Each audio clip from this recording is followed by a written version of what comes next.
I welcome our audiences to another episode of the EPW Conversations.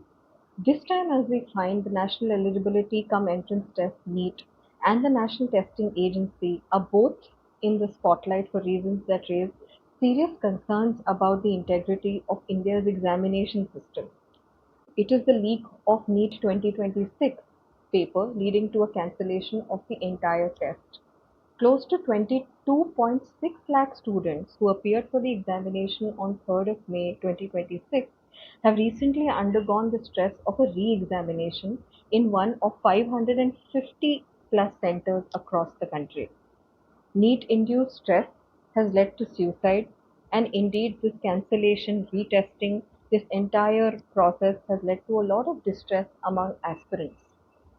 To reflect deeper into the nature of the examination, the failure of the system, and what this means for the next generation of our country's doctors, I invite Professor T.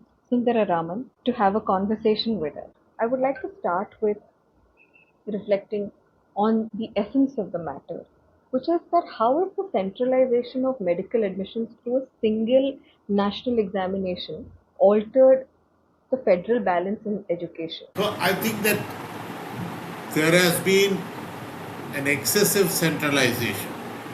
The idea of moving education to the central concurrent list was that it is cooperative.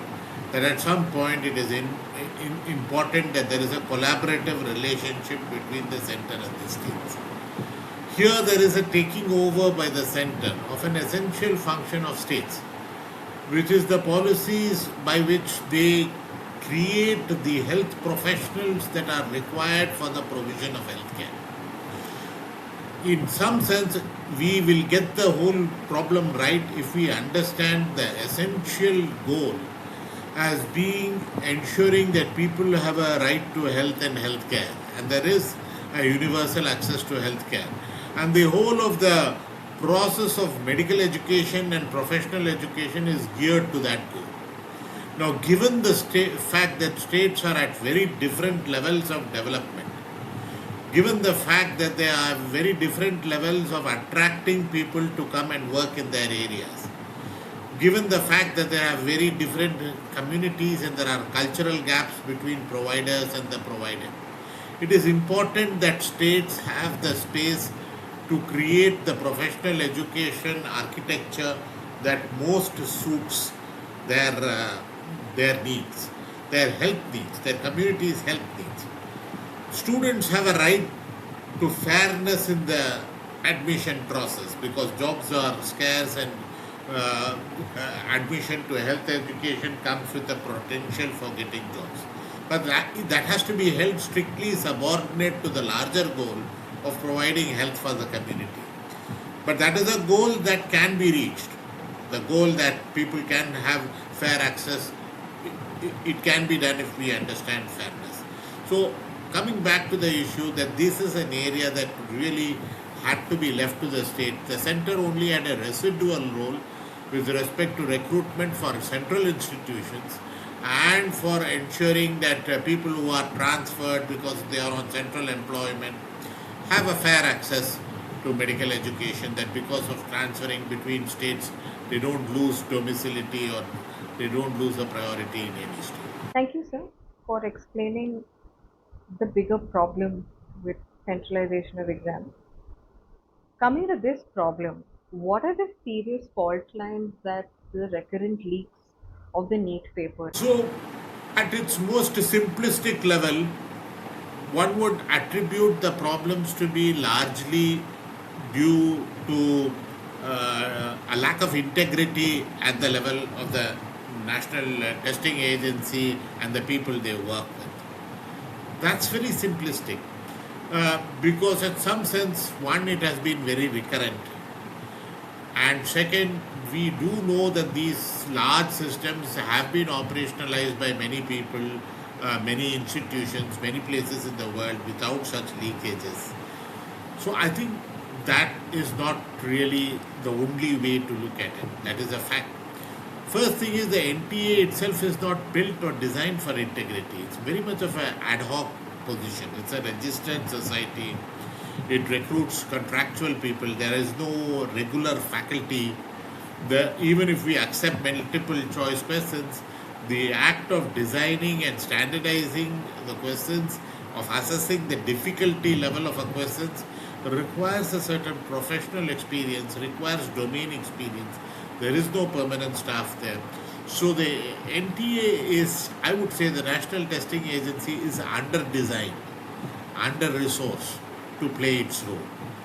Ideally, it should have been created by an act of parliament with a regular core employment positions so that you are able to ensure that people have a stake in ensuring a long-term sustainability of the institution on that. But this is too much of a thing. But other than that, the problem is also, given the huge skew between the number of people aspiring for a seat and the number of people giving a seat. Given also the fact that in this gap between the hope of 22.6 lakh people, only 5% will make it, only 2% will make it to a reasonably affordable seat. Given that sort of a dynamic, the pressures for leakages, the pressures for scams, the pressures for corruption are immense. Because in this gap, a huge coaching industry has come up, which itself charges anywhere from a few tens of thousands of rupees to lakhs of rupees for coaching. And it keeps hope alive, and it keeps whole things of people appear 3 times, 5 times, and the numbers grow. And therefore, and there are such high stakes in the reputation of getting even a few candidates through because of the market and a completely market-based coaching, or what I call the examination sector. Because in terms of employment, in terms of educational transaction, in terms of the number of students it is now rivaling the formal education sector. And its influence is very powerful because people, even while they are in formal education, are actually preparing for the tests which is being administered by the what I call the examination sector. So this examination center, the coaching institutes, the student clientele, the parents who pay for it, and their nexus is itself a very powerful force. So there is an inbuilt problem of breaking it. So this time, in the second round of NEET, they have used the Indian Air Force to move papers. I mean, it's ridiculous. What is the level of security that you need? And this process happens because it is all centralized. It's just one exam that decides the fate of everything, of individual students, of families, of coaching centers, of medical colleges and admissions. That's far too much pressure. This is, I would call, the diseconomies of scale. You think going to higher and higher on scale is always a more efficient way. That's not true. Beyond a point, it's no longer economic to scale up. It is what we call the diseconomies of scale. It becomes too big to handle well. It becomes too big to be aware of all the parts of such a huge machine in operation. There is always the hope we can put one all-seeing eye, we can have a digital thing. That doesn't really work.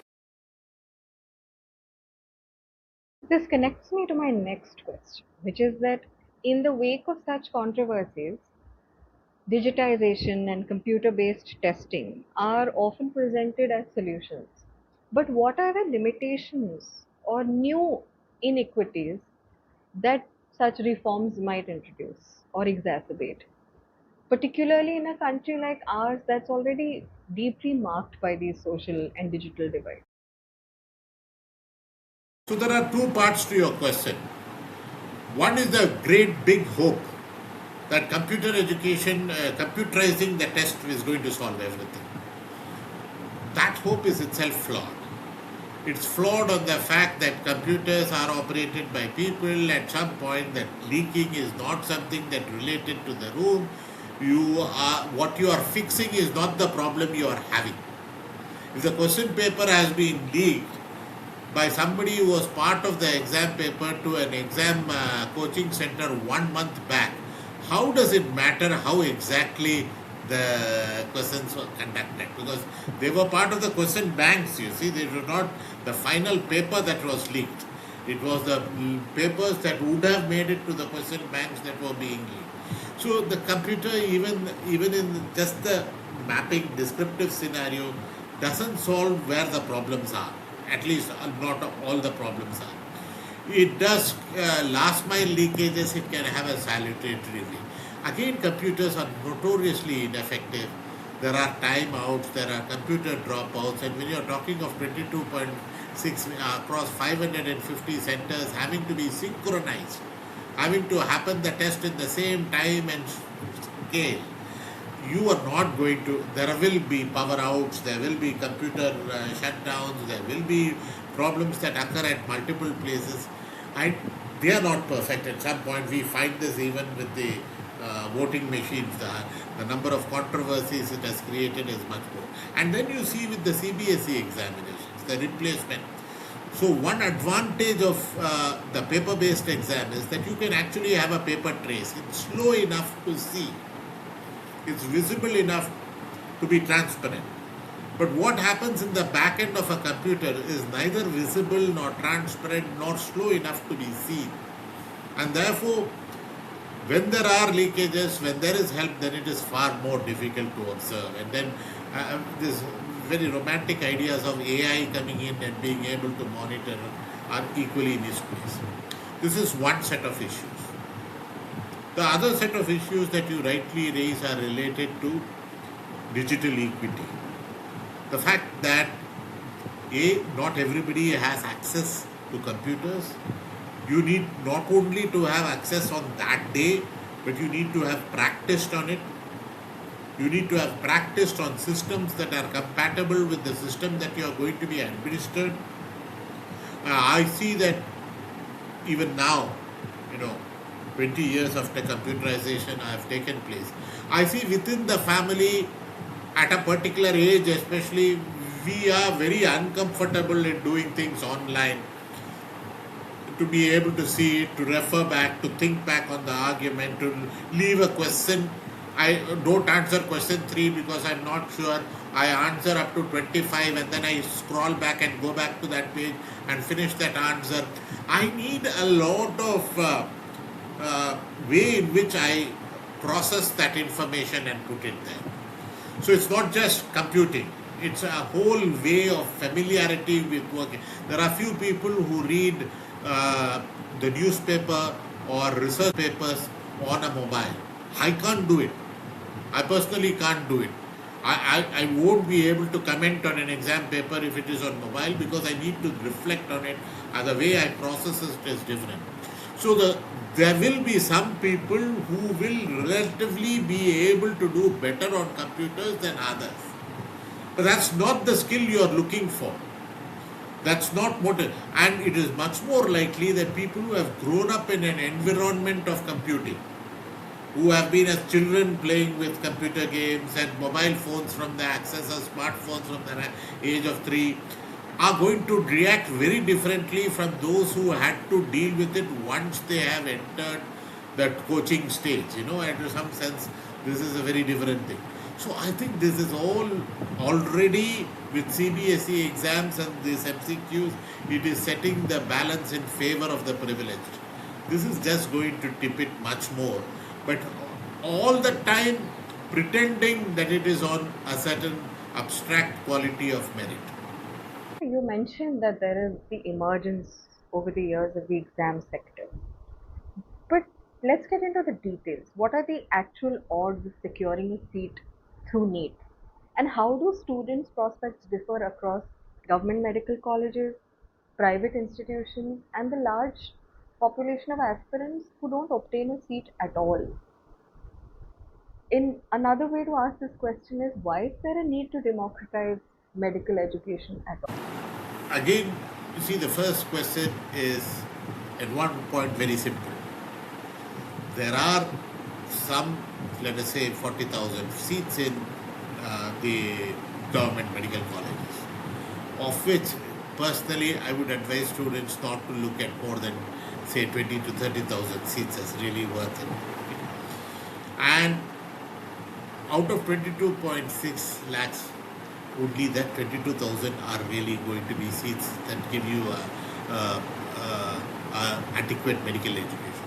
Remember, most doctors will be seeking to do specialization, and only 1 in 3 medical seats are going to become postgraduate seats.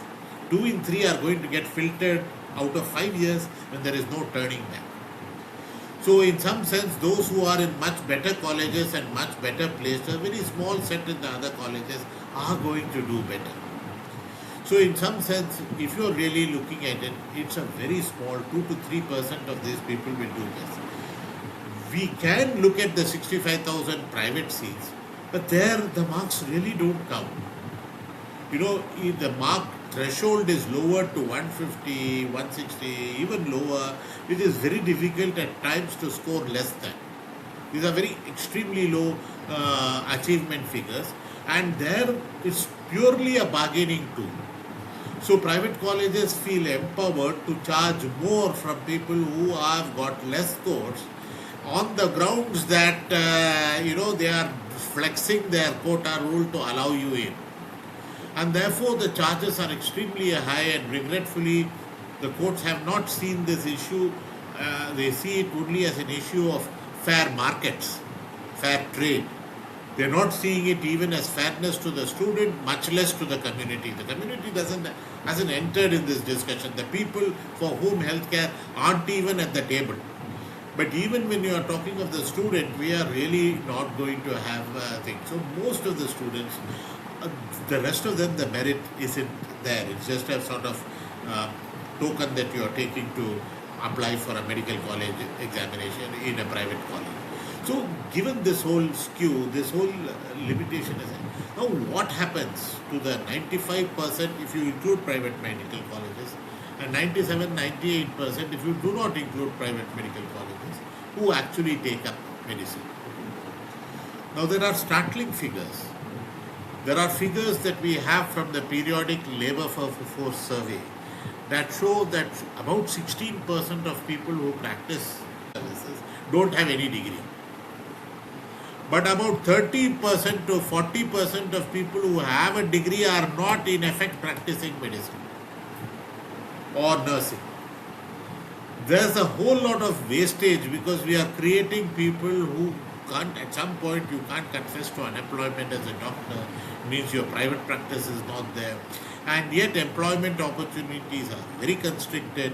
Governments have not been filling up sanctioned vacancies, let alone creating the number of positions required, and therefore everybody is competing for the very limited clientele of patients in the urban setting, and therefore there is an extremely regressive sort of competition taking place, and many private general practitioners may see more medical representatives in a day than they see patients, and much of their earnings may be from commissions that larger hospitals, pharmacies, diagnostics are paying them than from consulting fees.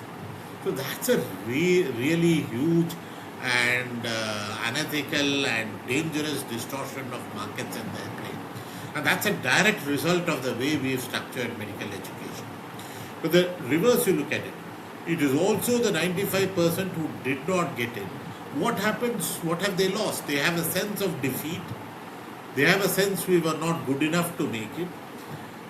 And then they are going to be their best years of learning, the most prized years of your schooling. What more glorious years than to be that age group of 6 to 7, of 11 to 17. Your entire adolescence has been wasted in trying to crack MCQs.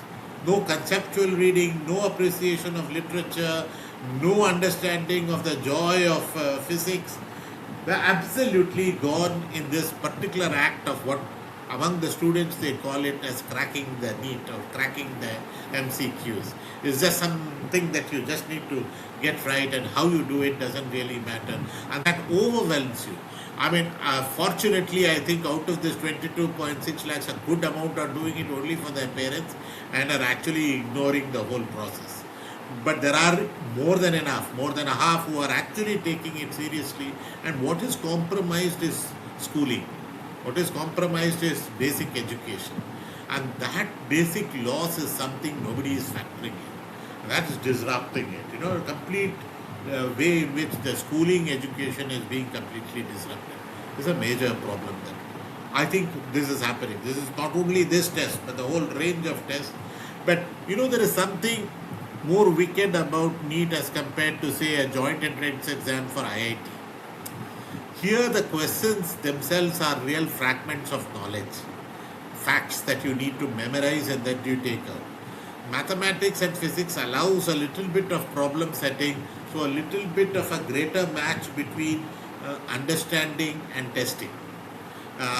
Here the gap is much worse, and therefore the nature of testing is much less useful for educational purposes. So that the hiatus between what is tested for and what you are taught for becomes very high if main education is the goal. That, I think, is the big problem that we face. How does the format of the MCQ add to the problem? And what are some qualities needed in a healthcare professional that it completely overlooks? So there are 2 or 3 types of skills. One is social, or what I would say community friendly. Healthcare at its essence is a relationship. Doctors don't make you well. People get well because they adopt healthy lifestyles. They have to, even if you prescribe tablets, they have to take the tablets or the medicines. They have to keep themselves well. So the doctor is a guide. The word doctor comes from the Latin doctio, which means to teach, to guide. And we say, doctor of philosophy is a false doctor, doctor of medicine. Actually, it's the other way around. The doctor is meant to guide you to take action. The healthcare is a relationship. No one visit does it, no magic bullet does it. And people have different levels of being able to exercise that relationship. So I think that's one big issue. The second, which is something that these tests don't attempt at all, we did have very good processes like CMC Vellore, some of the more not-for-profit hospitals, and this did have processes which did take you through interview processes that assessed it. The problem with the interview process in India is that it is far too easily given to corruption. So therefore, the nature of being objective and transparent trumps it. Therefore, we do have a problem with social skills unless you are able to provide affirmative action, like in the nature of geographies, like people who have done government service, etc. But the second real problem is conceptual problem solving, which again MCQ does not really prepare for. So this whole big D of abstract logic, of thinking, is a very important process in learning. MCQs really don't take you for it. And you have people struggling. They do good MCQs, but when faced with a real life situation, they're not able to actually exercise the same degree as what you expect from the MCQ skills, from their ranks. I'm not saying that they can't learn these skills. These are also learnable skills. But it gives you a very false sense of merit. I think that's the fundamental problem of this. A person who scores 78 is not necessarily better than a person who scores 69, for example. Maybe the top 5 to 10%, I had a professor in education, an old mentor who used to teach this. If you take the top 5 to 10% and you say those who have got that, yes, you are definitely got some merits, fine. And the bottom 50% you drop out. And in the rest you draw lots. You just have a lottery and you draw lots. And you trace back to their outcomes at the end of the educational process, at the 5 years. And compare whether there was a difference. There is going to be no difference. The ability, the discriminatory ability of this test is extremely, completely over-perceived. And this whole notion of merit as stacked only on the MCQ's rating score.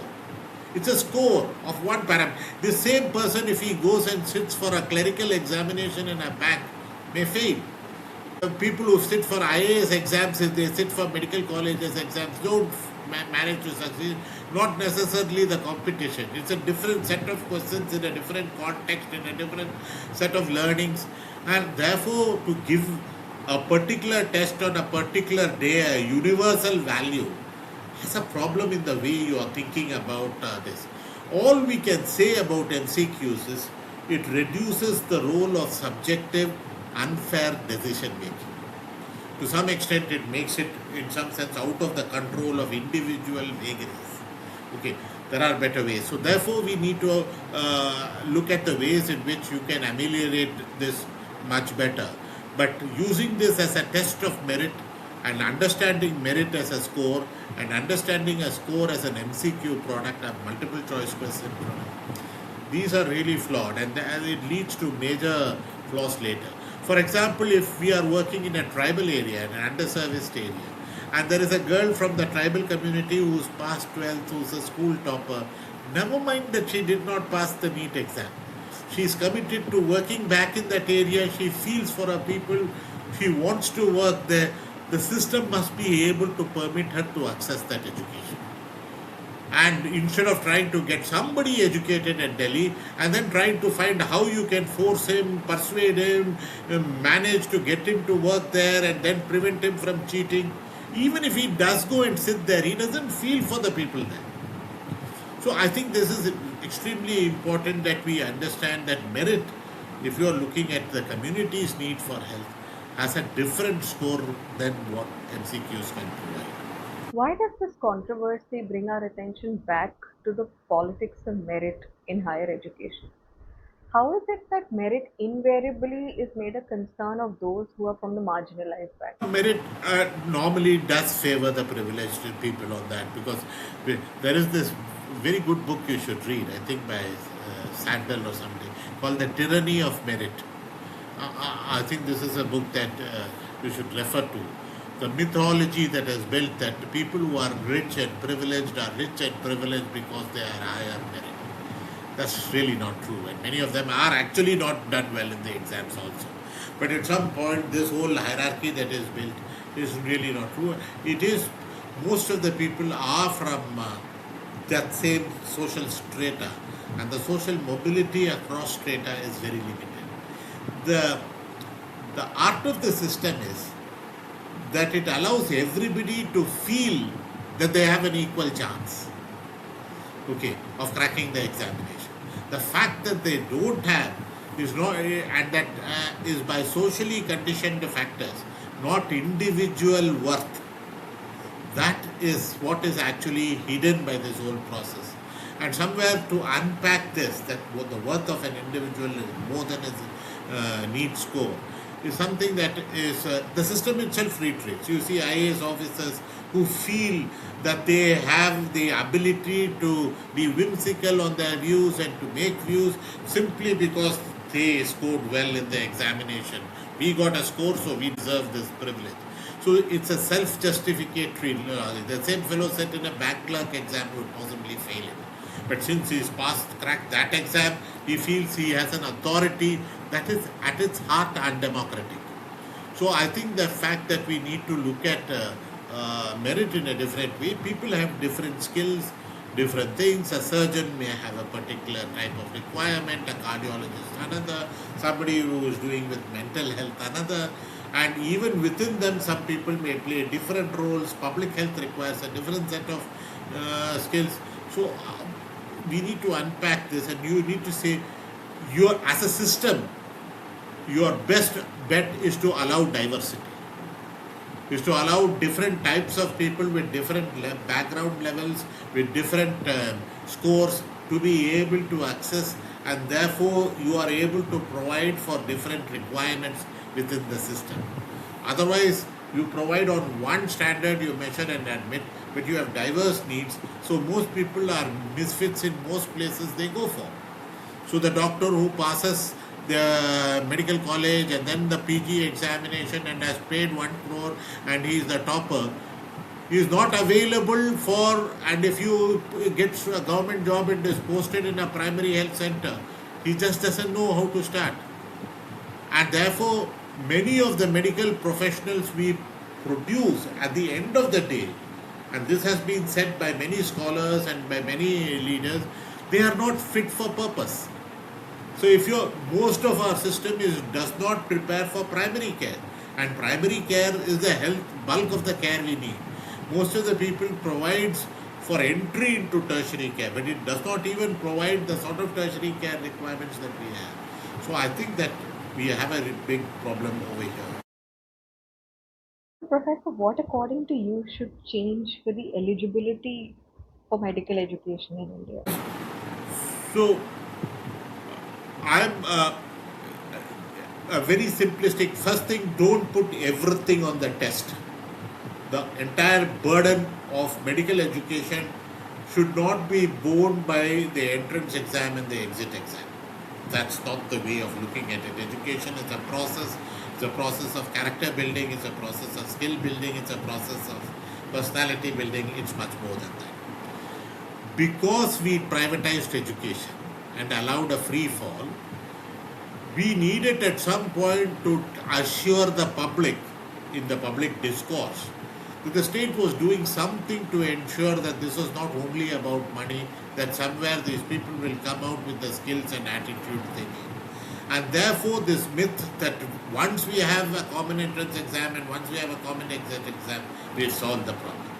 But actually we have not, and everybody on the field knows this issue on that. So I think it is about how you admit people, which categories you admit to medical education, where you give them education. Is it near to the places where you expect them to work? What is the curriculum of their education?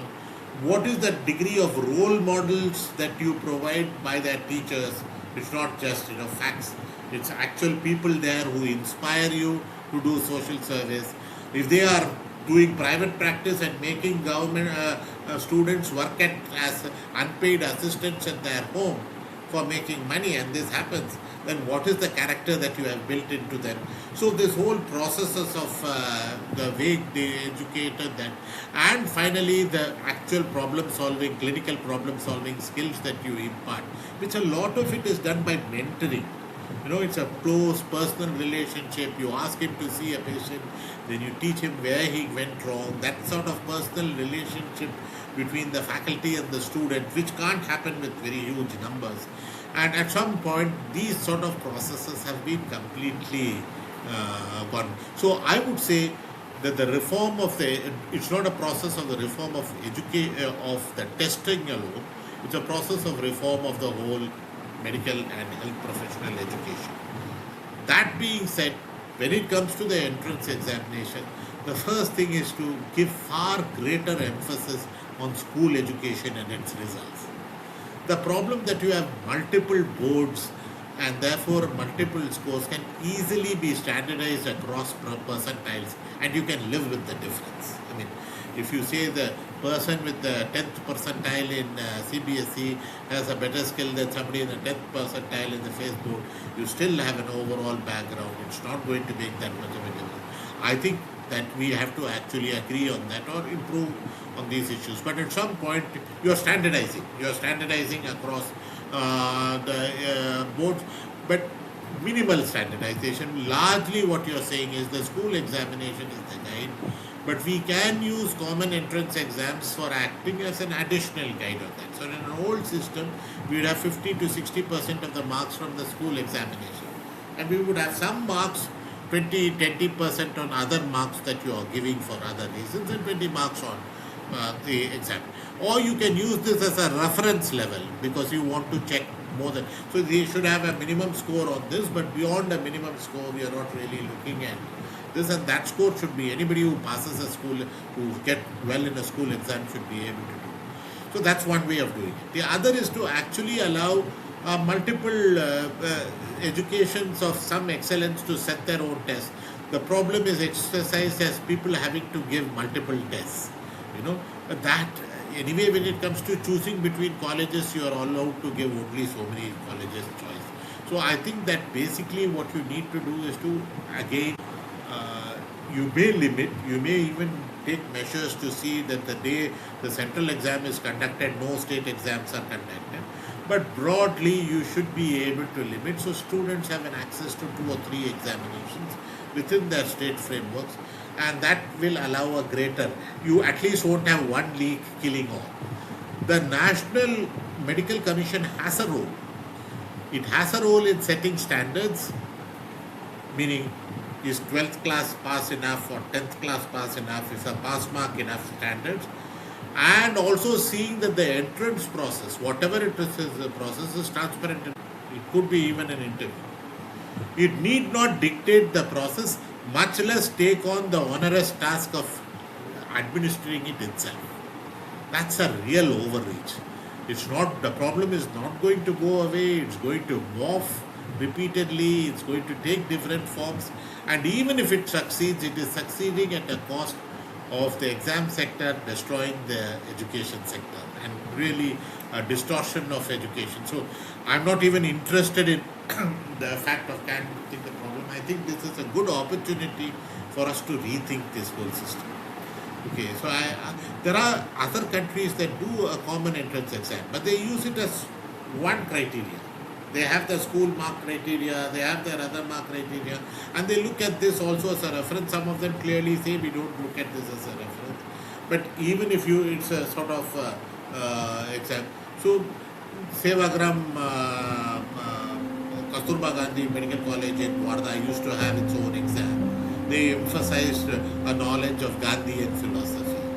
I have no problems with that. At some point, it brought in a certain canon, and their students did have a certain way of thinking about things and performing. I told you, mission college hospitals have done differently on that. Different states have prioritized different types of questions and linked it with their state syllabus. And more than anything else, people know when they are coming for that exam, we are coming to serve and work and learn in this area. And we relate to these people. And those people are our people, and we will be providing care for them. That sort of relationship is there. I mean, even more so if we move to education in the mother tongue and things like that. It's far more important that we get that right. My final question to you, Professor, is what reforms should be made priority to ensure fairness and quality in medical admission? Yeah, okay.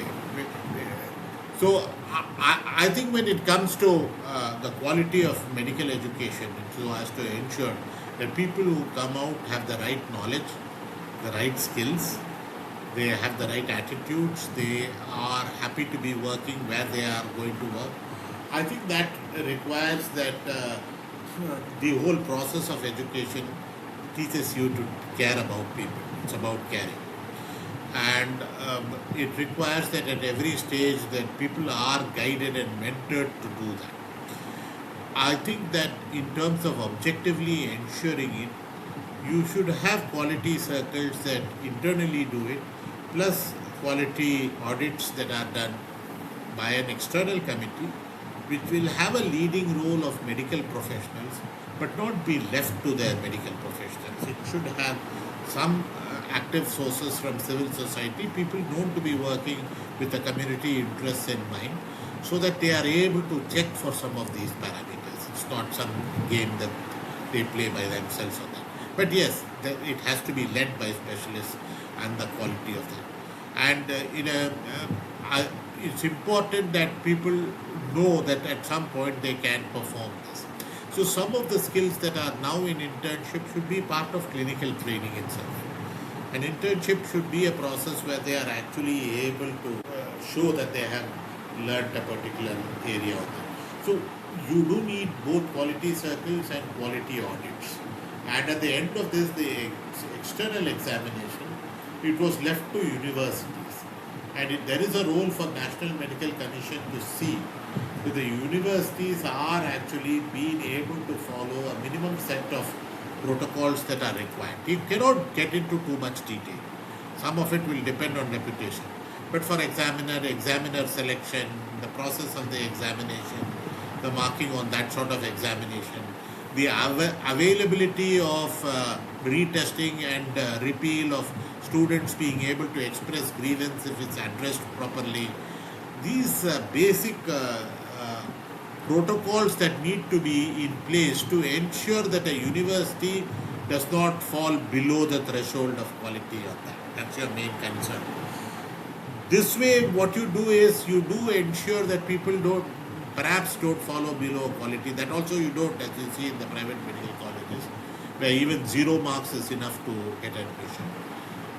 But your larger problem is you also prevent innovation, you also prevent new directions, you also prevent new types of disciplines being introduced. Somebody wants to introduce the teaching of humanities as a subject to medical students. It's being attempted in Sri Lanka, it's been done very well there.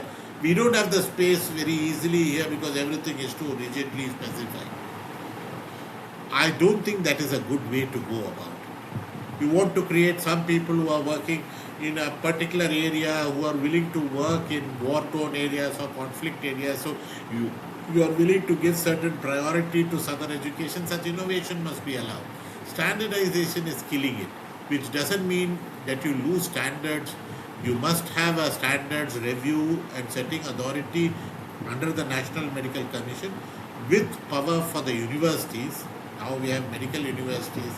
To some extent that is useful, not to a very large extent, but to that extent you should show that the university's mechanism for quality audit of the medical colleges under them is also robust. That should be certified and that should be all done. So beyond the point you can't do that, but this is better. This what we have now is only an illusion of quality, a pretense of quality. The exit exam is not really a test of quality as you need it. Thank you so much for your time and for this very insightful and nuanced discussion, Professor Sundararaman. You may please access the commentary written by Professor in our Volume 61, Issue 24, 13 June issue. It's titled The NEET Fiasco Beyond the Obvious. Thank you so much.